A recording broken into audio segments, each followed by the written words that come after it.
मखमली फूल जस्तै नोई लाउने हुनु, सधैँ जित्नु सफलताले शिखरलाई छुनु।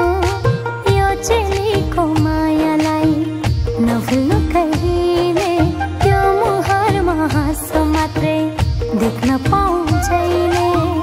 यति भए अरू खुसी चाहिन्न मलाई, मेरो प्यारो